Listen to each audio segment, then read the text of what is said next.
નમસ્કાર મિત્રો, સ્વાગત છે તમારું ગુજરાત ટીવી ચેનલમાં। આજે આપણે વાત કરવાના છીએ ગુજરાતમાં પડેલા વરસાદ વિશેની અને આગામી દિવસોમાં કેટલો વરસાદ પડવાનો છે એમની આગાહી વિશેની।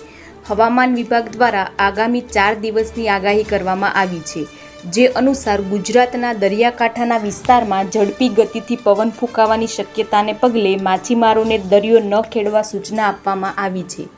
બીજી તરફ ગઈકાલે રાજ્યના દક્ષિણ ભાગના જિલ્લાઓમાં ધોધમાર વરસાદ વરસ્યો હતો। હવામાન વિભાગ દ્વારા રાજ્યમાં સાર્વત્રિક વરસાદને લઈને વિવિધ એલર્ટ પણ જાહેર કરવામાં આવ્યા છે, જેમાં વાત કરીએ ઉત્તર અને દક્ષિણ ગુજરાતમાં વરસાદનું ઓરેન્જ એલર્ટ આપવામાં આવ્યું છે, જ્યારે મધ્ય ગુજરાત અને સૌરાષ્ટ્રમાં વરસાદનું યલો એલર્ટ આપવામાં આવ્યું છે। બનાસકાંઠા, સાબરકાંઠા, અરવલ્લી, દાહોદ, મહીસાગર અને પંચમહાલમાં અતિભારે વરસાદની આગાહી કરવામાં આવી છે। બીજી બાજુ મિત્રો વાત કરીએ તો છોટાઉદેપુર, ભરૂચ, નર્મદા, સુરત, તાપી, નવસારી, ડાંગ અને વલસાડમાં પણ અતિભારે વરસાદની આગાહી કરવામાં આવી છે।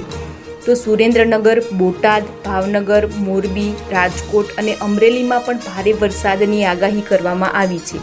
આ સાથે જ પાટણ, મહેસાણા, અમદાવાદ, ગાંધીનગર, આણંદ, વડોદરા અને ખેડામાં છૂટાછવાયા વરસાદની આગાહી કરવામાં આવી છે।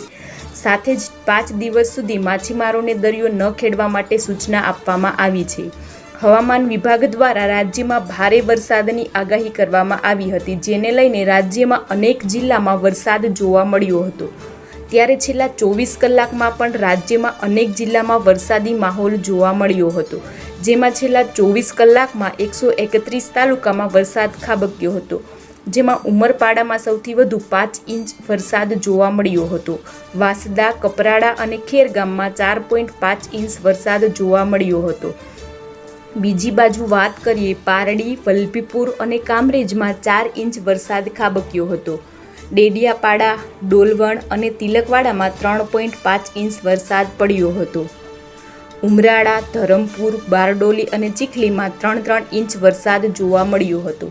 સાથે જ વઘઈ અને મહુવામાં 2.5 ઇંચ વરસાદ વરસ્યો હતો। હવામાન વિભાગની આગાહી અનુસાર અમરેલીના જાફરાબાદમાં દરિયાકાંઠે ભારે પવન સાથે ઊંચા મોજા ઉછળ્યા છે।